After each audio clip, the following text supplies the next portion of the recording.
नमस्कार, जेके चैनल देख रहे हैं आप और मैं हूं आपके साथ प्रियंका चौधरी। बच्चों की अगर बात करें और बच्चों के एकेडमिक को लेकर बात करें और 10वीं और 12वीं के जो बच्चे हैं वो पिछले 2020 से लेकर अभी तक कहीं ना कहीं चिंता के विषय में ही रहे हैं, क्योंकि एक तरफ उनकी पढ़ाई जो कि ऑनलाइन मोड से चल रही है और दूसरी तरफ जब उन्हें एग्जामिन करने का टाइम आता है, जब उन्हें इवैल्यूएट करने का टाइम आता है, तो भी इस पर कन्फ्यूजन रहती है कि ऑनलाइन मोड से परीक्षाएं की जाएँ या ऑफलाइन मोड से। तो अभी तक 10वीं और 12वीं की जितनी भी परीक्षाएं हुई हैं, यानी कि ऑफलाइन मोड से उनकी जितनी भी परीक्षाएं ली गई हैं अभी तक, उन्हीं के बेसिस पे उनका जो रिजल्ट है वो जस्टिफाई कर दिया जाएगा। और साथ के साथ महज 15 दिनों के अंदर, अगर जेके बोर्ड की हम बात करें, जेके बोर्ड की अगर हम बात करें, तो 15 दिन के अंदर अंदर इनका रिजल्ट जो है वो निकालने की एक डेडलाइन जो है वो तैयार कर ली गई है। और इस मसौदे पर बहुत से बच्चों का, अगर हम जम्मू कश्मीर के 10वीं और 12वीं के बच्चों की बात करें, तो उनका भविष्य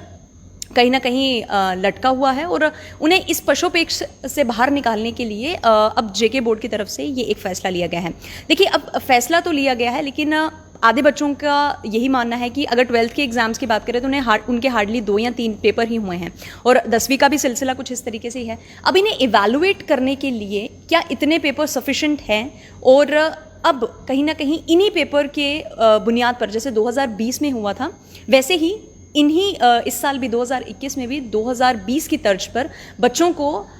मास प्रमोशन भी दी जाएगी और 10वीं और 12वीं के बच्चों को पास भी किया जाएगा। अगर 11वीं की और 9वीं की बात करें तो उन्हें एज सिंपल एज दैट, जैसे उन्हें पिछली बार मास प्रमोशन दे दी गई थी, इसी तरह से इसी मसौदे से उन्हें इस बार भी मास प्रमोशन ही दी जाएगी। और अगर अगेन 10वीं और 12वीं की बात करें तो उनके अभी तक के जितने पेपर्स हुए हैं और उनका एकेडमिक ईयर में जितनी भी उनकी परफॉर्मेंस जैसी भी रही है, उसी के बेसिस पर उन्हें एनालिसिस किया जाएगा और एक रिपोर्ट तैयार की जाएगी और उसी रिपोर्ट को मद्देनजर रखते हुए उन बच्चों के रिजल्ट्स जो हैं वो निकाल दिए जाएंगे। और रिजल्ट निकालने के लिए भी बहुत बेहतरीन तरीके से सिर्फ 15 दिन का समय जो है वो चयनित किया है। अब देखने वाली बात ये होगी कि 15 दिनों के बाद जब रिजल्ट्स आते हैं तो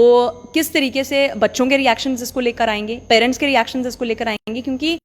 अगर प्रशासन की तरफ से बात करें तो उनकी तरफ से जब भी कोई चीज़ नहीं लाई जाती है तो वो बाकियों के हित में लाई जाती है। अब ये बच्चों के हित में साबित हो पाती है कि नहीं, ये तो आने वाला वक्त ही बताएगा। तो कहीं ना कहीं अभी तक के लिए बड़ी खबर यही रहेगी कि 10वीं और 12वीं की जितने भी अभी तक पेपर हुए हैं उसी के बेसिस पर उन्हें एनालिसिस करके इसी के बेसिस पर उन्हें आगे जो प्रमोट जो है वो कर दिया जाएगा। देखिए, बच्चों की अगर बात करें, जून जो मंथ है ऑलमोस्ट फिनिशिंग लाइन पर पहुंचता हुआ नज़र आ रहा है। तो हर साल जब बात करें, अगर कोरोना के आने से पहले की ही हम एक एग्जाम्पल ले लें, तब का सिनेरियो कुछ और था। बच्चे इस टाइम पे अपनी नीट के एग्जाम्स की प्रिपरेशन करना शुरू कर देते थे, नीट का एग्जाम्स भी हो जाता था। लेकिन अभी तक का बच्चे 10वीं और 12वीं की परीक्षाओं में ही उलझे हुए हैं, रिजल्ट्स में ही लेकर उलझे हुए हैं। तो कहीं ना कहीं उनके भविष्य पर एक बहुत बड़ा प्रश्न चिन्ह खड़ा होता हुआ नजर आ रहा है, जिसे अब प्रशासन द्वारा कहीं ना कहीं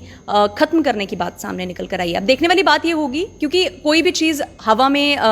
जब भी कही जाती है, ज़मीनी सतह पर जब वो मुकम्मल रूप से होगी तभी उस चीज़ के फ़ायदे और नुकसान देखने को मिलते हैं। अब फ़ायदे और नुकसान देखने की बात आई है तो आने वाला वक्त ही बताएगा कि किस बेसिस पे 10वीं और 12वीं के जो बच्चे हैं इस चीज़ को कैसे एक्सेप्ट कर पाते हैं। और एक्सेप्टेंस के लिए कहीं ना कहीं उनकी ये जो परफॉर्मेंस है, इन जो अभी आधे पेपर हुए हैं इन्हीं पर निर्भर करता है। तो उनका रिजल्ट भी इस पर निर्भर करता है जो अभी तक उन्होंने पेपर दिए हैं, और आने वाले उनके रिएक्शंस भी कहीं ना कहीं 2 सवाल जो हैं वो खड़े करते हुए नजर आ रहे हैं। आगे की रिलेटेड, इससे रिलेटेड क्या इन्फॉर्मेशन रहेगी हम आपको वो भी देंगे। और फिलहाल के लिए अभी आप मुझे इजाज़त दीजिए और ऐसे ही कुछ और अपडेट लेकर, ऐसे ही कुछ और न्यूज़ सेगमेंट्स लेकर मैं आप सबके समक्ष आती रहूँगी। इसी तरीके से जेके चैनल को अपना प्यार देते रहिए और बने रहिए जेके चैनल के साथ। Till then, stay tuned with us. Thank you.